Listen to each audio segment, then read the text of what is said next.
Hey, Courtney, did you watch the Democratic National Convention last night? No, but I caught the highlights, and I did see that Obama made a penis joke. Welcome to MILF, I'm Courtney, and I'm Jennifer. and we are two moms into literary freedom. He did. He did. It was a really good one, too. That's like all that I caught. So you're going to have to fill me in on the rest. Okay, I caught parts of it, too, and I've seen just the roll call. Uh-huh. And I didn't know they got down like that. Yeah. Like, seriously. And the music was crazy. Like, wasn't Lil Wayne there? Yeah. And he was doing from the window to the wall. He did a part of that, yes, which I thought but was he was great. instead of saying he was saying walls, wasn't he? Yeah. Because that's kind of been like a thing on TikTok and social media, you know? Mm-hmm. So I thought it seemed like such a fun vibe. Mm-hmm. And I've only seen like a few clips of the Republican convention. Mm-hmm. It's like night and day. Yeah. Night and day. I'm sticking with the DNC. Yeah, seriously. It's just so much funner. Well, the penis joke was about Trump, wasn't it? Yes, because he's like, you had to watch it. He's doing like accordion hands, kind of. Oh, okay. And he talks about, he's got an issue with crowd size. His obsession with like crowd size. Yes.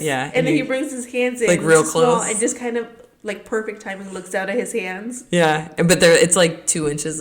Yeah.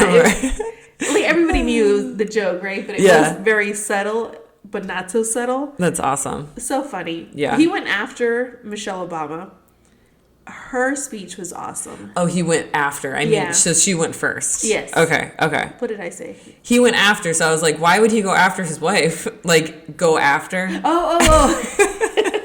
No. He not the Biden, or not the Obama, I know. Yeah, I see. And Michelle's speech was, like, amazing, and it really made me, like, miss having them in office. I know that they're not perfect and great, but they're just so normal, down to earth, their positivity.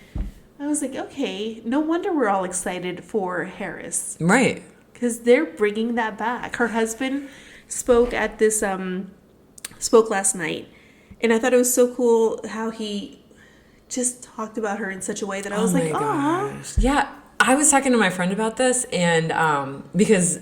So we have this joke about soft men, because I don't know how it started, but it was like, she's got 3 boys. And so when she was pregnant, she got sick of people asking her like, oh, like, are you okay that you're having another boy? Don't you want another girl or something like that? And she got annoyed with that, because she's like, no, I'm going to raise all these men to take, be nice to women. Yeah. Like, I'm going to raise soft men, essentially. And so she was texting me, and she was like, yeah, Walz, what's his first name again? Tim.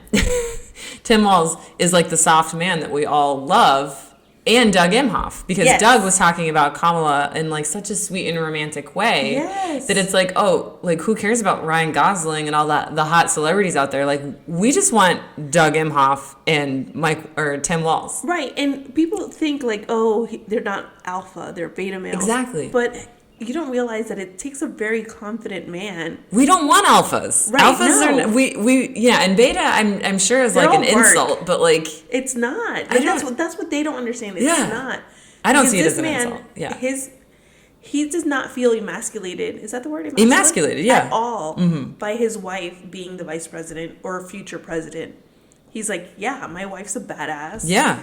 I fully support her. Mm-hmm. And his ex-wife was there. Oh, yeah. And I read somewhere that she was like, I'm proud of him. Yes. There was a video intro that his son, like, narrated. Mm-hmm. She was the one who put the video together. Oh, that's so nice. Yeah. Those are... Normalize that. Yeah. Normalize a blended family that is not toxic. Also, normalize calling someone...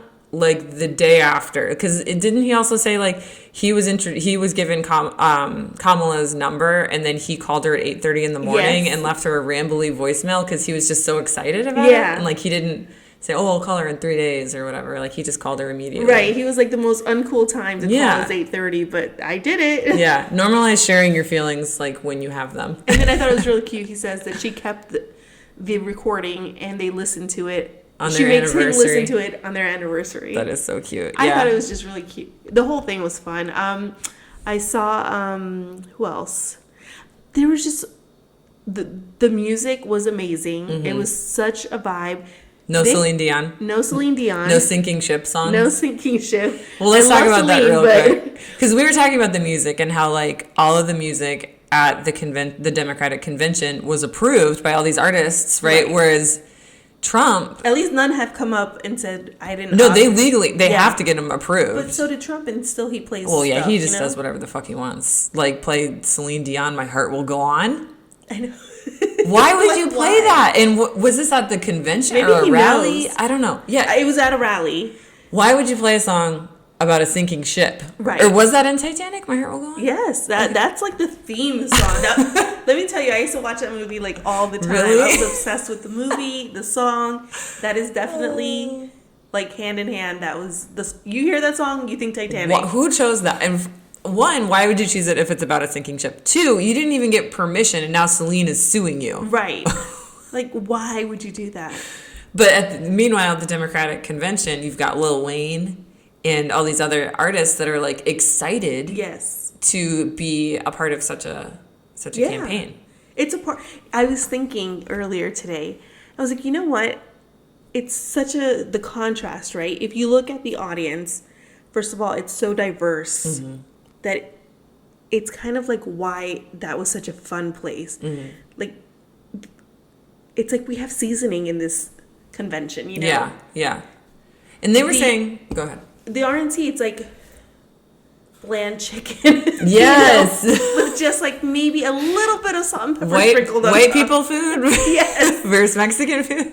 And then over Authentic here Mexican. in, the DNC, you have seasoning, there's paprika, there's pepper, there's adobo, there's a little bit of everything. I love it, yeah. And I'm like, yes, it's so Not just a pinch of salt? No, not just a pinch of salt and spicy pepper, Is pepper spicy for some people?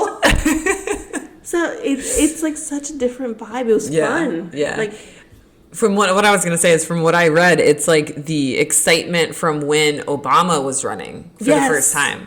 And also, though, like a little bit from what I read is that some of the Biden officials, I don't know if Biden himself, but like some of the Biden officials were like a little sad because they were like, well, it's not like Biden didn't do anything the past 4 years. Because like the Obamas kept saying like, acting like Trump was in fact the sitting president when he's not, and so like there was a little bit of like, criticism from the Biden team that are still like a little hurt that he's not running, But on the flip side of that, like Biden just did the most awesome thing by putting his country before himself. Right. And the Obamas, and especially I think Barack Obama, like made it a point to say thank you and to, tell him like what a good job he did. Yeah. And then in this article that I was reading, I didn't know this, but I guess it makes sense. But like, apparently Barack Obama was like really instrumental in getting Biden to step down, and there was some animosity between them. Right. And I think last night, like the rift had started to get repaired between them. And some people are saying that there's like Biden is still sour about it, I guess. But he was at the day one. Yeah. If he is sour, it's all behind the scenes. Yeah. Because but he seems very supportive of Kamala. But if you think Harris. I think that like it really did take a lot of convincing to get him to step down. But seeing him on stage, but he did it. He did it. Yeah, he was on there. Who the fuck cares? But it's taken a toll on him. Yeah. Like his age suddenly caught up to him. He did the right thing. Yeah, for sure. It sucks. I just thought that was interesting. And the reason I bring it up, though, is because even though Biden is the president right now, we're still feeling the aftershock of when Trump was the president. Right. And it doesn't matter that Biden is the president right now. Like, it's these Trumpers are still coming out, still, like, trying to take America back into this, like, racist, misogynistic, like, machine that they're trying to create, even with Biden sitting as president. And Trump never went away. He never went away. Usually that's the thing. You lose, you go away. He didn't. Yeah, exactly. He's been, like, a thorn in our side the whole time. And I think, Biden couldn't get him to go away because he's an old white man. Yeah. Like, sure, he did some cool things, and he was a good president, quote, good, but, like, he's just an old white man. Right. When it comes down to it. Let's talk about Bernie, another old white man. He looked good. Did he? I was watching a clip of him, and I was like, damn, that looks like He Bernie from 2020 or, Yeah. 2016. See, if he doesn't age. If he had been on, the presidential candidate and won, he'd be still fine. He would have still been. But I wanted to talk 100%. about him because he called for a ceasefire. Yes. And that was like the only time that was brought up. Yesterday, I think. But I Okay. know on day one, it was also brought up by a few other people. Yeah, I think Kamala, so like her platform or whatever came out, because like apparently your platform doesn't come out until after the convention. And so in her platform was, a ceasefire.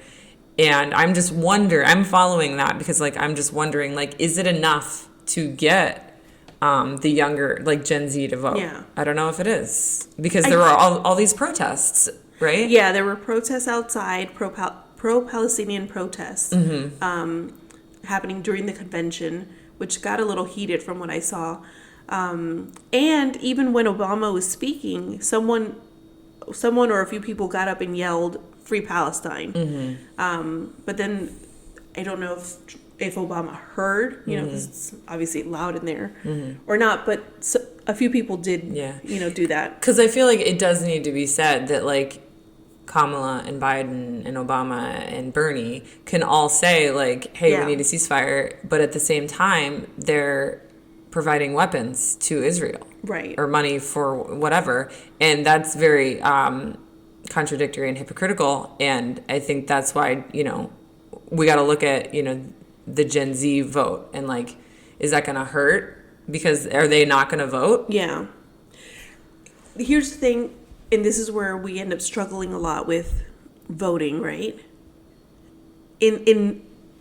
For this situation, I feel like we have a better chance of getting Kamala Harris to do the right thing versus getting Trump to do the right thing. Yeah.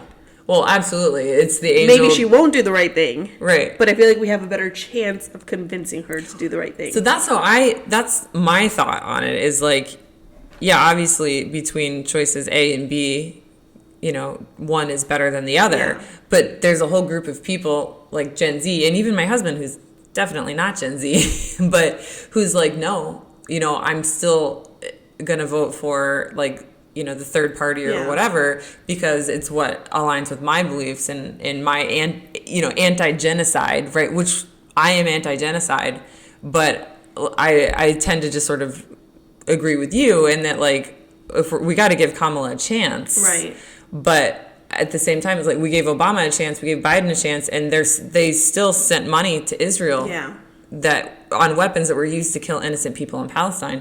And the only reason I'm bringing that up is because Gen Z is like really sticking to their guns here. And I wonder what that's going to look like in November. I just wonder. I do, but I do also think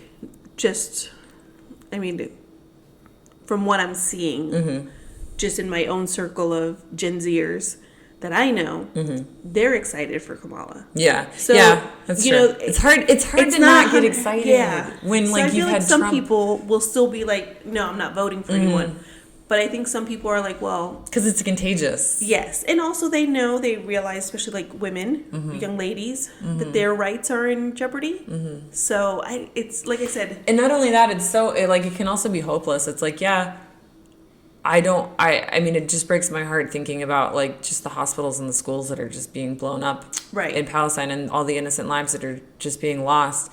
But if we're being pragmatic, my vote for the third party is not going to change that. Right. And then you would have people like my husband who would argue, and I don't know, he'll probably vote for Kamala, but we do have these conversations like, well, this is the only way to break the two-party system is to vote third party. And like our country has to hit rock bottom before we can break free from this two-party system, because there's a lot of criticism of the two-party system because it's like, well, I want more than just two choices, and because then it's like, then it would force someone like Kamala to be like, okay, let's really talk about this peace in the Middle East problem. Because then it would force her to be like, yeah, we're not going to send weapons or money to Israel to continue taking away innocent lives. Right. But right now with this two-party system, she doesn't have to do that because she knows she can still win. And I think we had a chance to break the two-party system back when Bernie was in the game. Yeah. But he didn't want to do it. Oh, really? Yeah. Oh, see, I didn't know that. Like, he could have, what do you mean? Like, he could have been He could have the been, third. right. And he didn't. After he lost a primary. Yeah. He could have gone third party. Oh, he should have. And he refused to do it. I didn't know like, that. Maybe I knew that and I forgot. But. Yeah. So I feel like that would have been the best chance we had. And he wouldn't have won. Maybe but it not, still would have been, it would have, and I remember having conversations like this with my husband about this, but like, you're right. It would have woken us up. It would have been like, oh, you mean like we can vote and see like there's a chance, you know? And I feel like another time where the three-party system was close was we were younger, but Ralph Nader, do you remember? No. Oh, maybe I'm making that up. He's No, the Green Party. I just wasn't into politics You're till into, Obama. You're into other things. Yeah. But no, Ralph Nader was like a huge name that I remember when I was younger being like a kind really good wrestler name. He was like an environmentalist, so. Because if you said that name, I would have thought wrestler. That's funny. Ralph Sorry. Nader, wrestler. It sounds like a badass wrestler name. Now I want to look it up because I was younger. He actually had a lot of different parties, but from what I remember, he was a part of the Green Party, an environmentalist, and he ran in 2000. You know, he ran as a third party in the 2000 election. But anyway. Because I know who's third party. I don't know, I should say, who's running for a third party seat. Mm-hmm. No idea. Yeah, there's a lot of them. But yeah, I'm not keeping up with them because it just seems pointless. You know? Yeah. And it's like. Maybe not so much pointless, but they don't have that kind of like. Well, backing well, that's the thing. It's the money. And it's really not fair. Like Trump, I think I read somewhere the number was like, I want to say like $20 million that Trump has received in, campaign money from one person. That's wild. So like one person in $20 million is a lot of money. Yeah. And so that one person is deciding who the president is going to be. And that is essentially the real problem. Mm-hmm. I don't have solutions to that problem. I'm sure there's a lot of very smart people out there, economists and, I don't know, political science people that do know the solution to that, but I don't know. I just know that it's a problem. Yeah. Because, it's not fair. It just seems like that money could go to better things. Or that, and the other thing I read, and this is true for Kamala too, that the big donors, that are giving the big amounts of money to both Trump and Kamala, they don't have to disclose. Kamala doesn't have to disclose who it is. Really? And the problem with that is that, when Kamala wins and she accepted, all this money from this person, now she's obligated to do what they want. And so here we are, the people who are donating, but we're donating like $5 here, $10 here, but it doesn't matter. We can't match what they're doing. Yeah, and she doesn't have to help us. She will. I think she will. I think she's going to, she is kind of like a for the people kind of I do feel, I know it's stupid to think like this, but I feel like she does have empathy. Oh, yeah.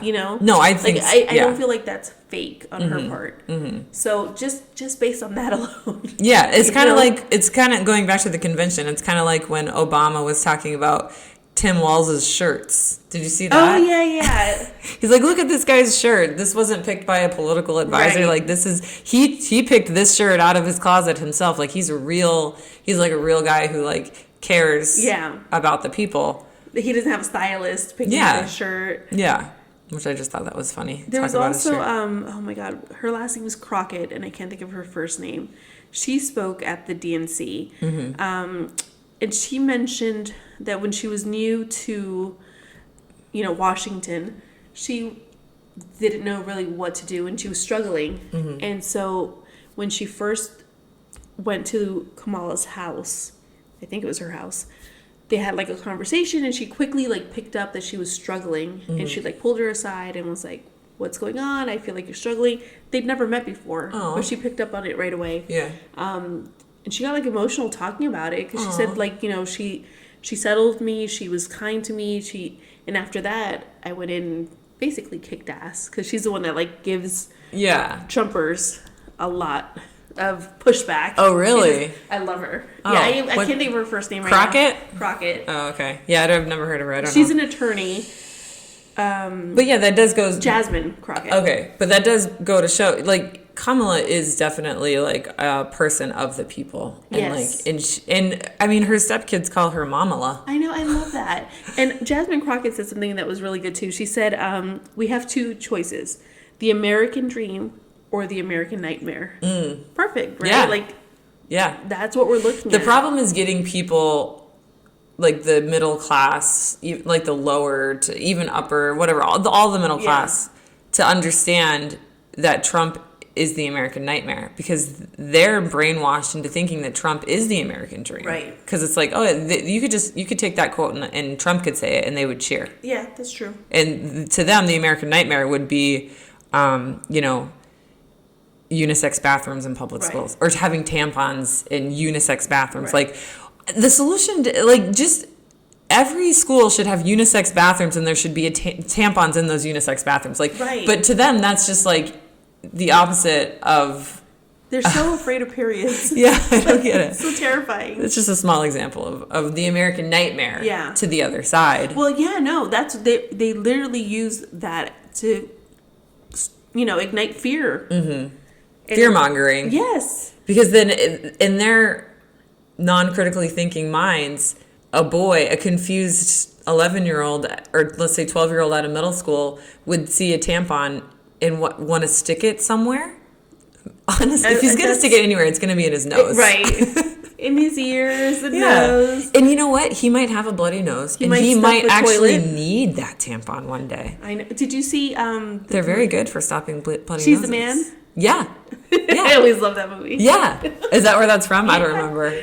Yeah. Because she's pretending to be a boy, and she's got the tampons. Oh. And so to cover up, she's like, it's for a bloody nose. Yeah. All it is an absorbent piece of cotton. Right. But, I mean, they try to make everything a boogeyman, you know? Yeah. Illegals, immigrants, Oh, this, you know? So that's Trump's play, right? Is he's going to, like, really focus on how Kamala's letting all the illegals in? Right. Which, Immigrants, my understanding is, we've had a huge reduction in immigrants crossing over. Yeah, I don't know. In the last year. Mm-hmm. I thought I saw that somewhere. I don't know. I don't follow. I don't know either. Yeah. I mean, he's, from what I read, you know, like the current Biden administration and Kamala's platform is sort of focusing on maintaining it and making sure that, you know, asylum seekers get in, but also sort of like maintaining the border. I don't know. Because, yeah. Yeah, the border's tricky. It is. Personally, I don't care. You don't about care? the border. No, I don't. I think this is a nation made up of immigrants. Mm-hmm. And so to suddenly close it and be like, you're allowed in, but you're not. Yeah. I know what my parents went through 30 years ago, 40 years ago. Oh, time's passed. Over 40 years ago. And it's not the same procedure that it is now. There's a lot of hurdles now. And I feel like as we progress with time, it should be easier, not harder. Mm-hmm. Like, it shouldn't take 10 years to find someone's history. Right. In this day and age. Yeah. If you could do it quickly 40 years ago, you should be able to do it faster. Don't you think now. that that's just like a trick to like prolong the process? That's what I'm saying. That's exactly what they're doing. Yeah. So, you know, I don't understand why. Yeah. But then you've got like this whole group of people. I mean, they're being brainwashed. He's literally telling them that like rapists and murderers and drug dealers are like coming across the border in the thousands. Like, he's telling people that, and people are believing that. That's the problem, right? Yeah. Like, He's I know turning people us that believe that. Into boogeymen. Oh, and I do too. Yeah. And I don't even know how to, like, it really is a hard conversation to have, because like I don't have the facts and I'm not very informed on the matter, but I know that rapists and murderers and drug dealers are not crossing the border in the thousands. Do you know how frustrating it is to be a Hispanic person who knows I don't. Who knows other Hispanic people who are immigrants who now buy into Trump's bullshit? I can't even imagine. And I'm like, how? You are the people he's talking about. But they're convinced that he's talking about the other immigrants. And I'm like, are you stupid? It's I don't know. But I did see that the Cubans are liking Kamala. really Because you said that you saw that they weren't. in Miami. Trump is Oh yeah. king there. Yeah. From what I've seen. I read some article where it was like Maybe it's just they were more more shitty high school. they were warmer to Kamala than Biden, which makes more sense. Well, yeah. Yeah. I think that's a lot of people feel better about Kamala than they did about Biden. Yeah. Like, I know, I was like, okay, I'll vote for Biden again because who else do we have? I was honestly like, I was ready to not vote. Yeah. So. And so with Kamala, initially I was like, I don't know how I feel about it. But I do feel hope again. Yeah, I do too. So I feel positive again. Like there's a chance and if for you positivity. Don't, if you're listening to this and you don't, watch the convention. Yeah. Because it will hype you up for sure. And not just because of like the music and it was cool and like the vibe was, hip or whatever, but because of the things that they were saying. Like there were so many people that had like personal experiences and with Kamala and all the things that they were saying. It's like, damn, this is like better than you could hope. There was the oh my god. And I didn't watch it, but I did read all the highlights. So pause it for a second. So Trump's former White House press secretary endorses Harris at the DNC. Stephanie Grisham. Yes. And he had a lot of press secretaries, honestly. So Right. like I could keep track because it was a revolving door. But what did she say about him? She said she was like really close to the family, right? To the Harrises? No, to Trump. Oh. So she was like, she was a full-on Trump supporter. Uh-huh. She spent Easter, Thanksgiving, Christmas with them. Wow. And she just threw her support behind Harris. Wow. Because she said Trump is only in it for himself. Oh my God. She said, I love my country more than my party. Yeah.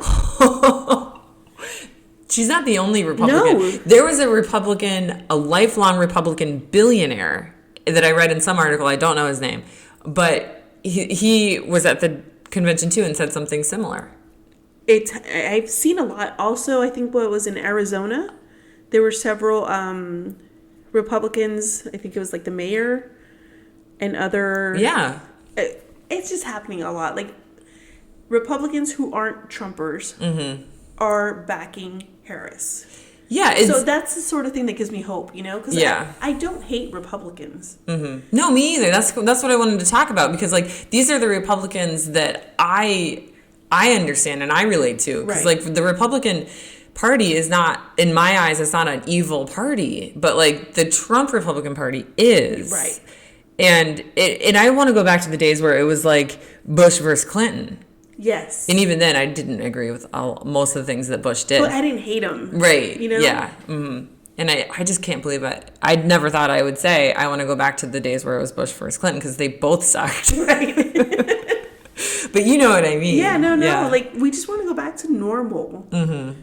And the fact that, like, a billionaire is backing Harris and not aligning himself with Trump because Trump wants... It would benefit him as a millionaire, Yeah, a billionaire, which is fucking crazy. I don't know about billionaires. The difference between $1 million and $1 billion is just mind-boggling. No, I know it's a lot, but like, I just...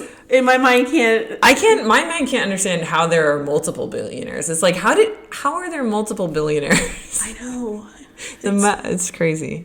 Anyway. And how do they not pay taxes? Yeah, and Trump would just make that easier. Yeah.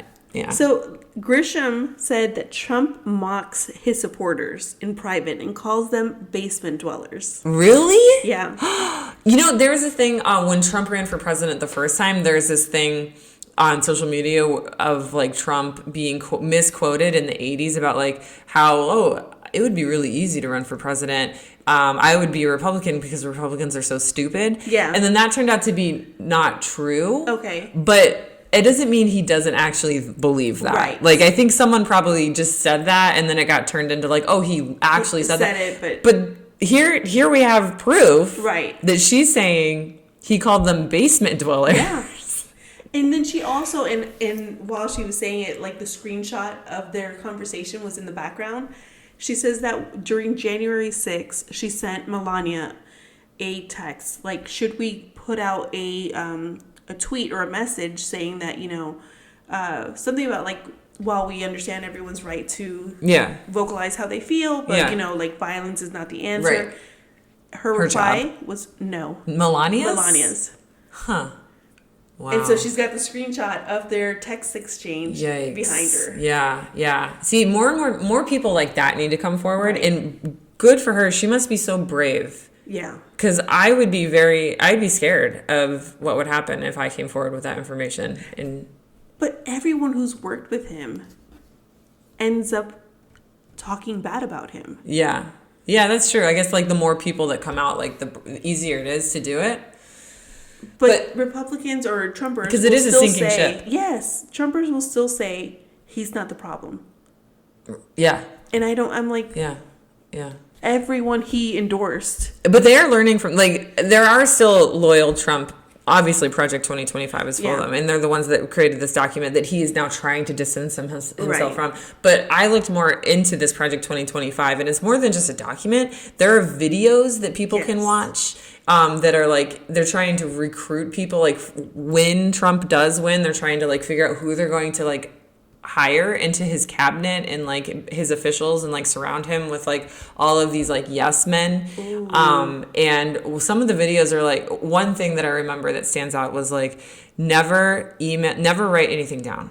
If you have information that you think is sensitive, don't text it, don't email it, come and find someone and say it verbally. And so they're learning. And you know, we want to sit here and say that like the Trump MAGA Republican Party is the sinking ship, but not everyone is jumping off the ship. Right. And yeah.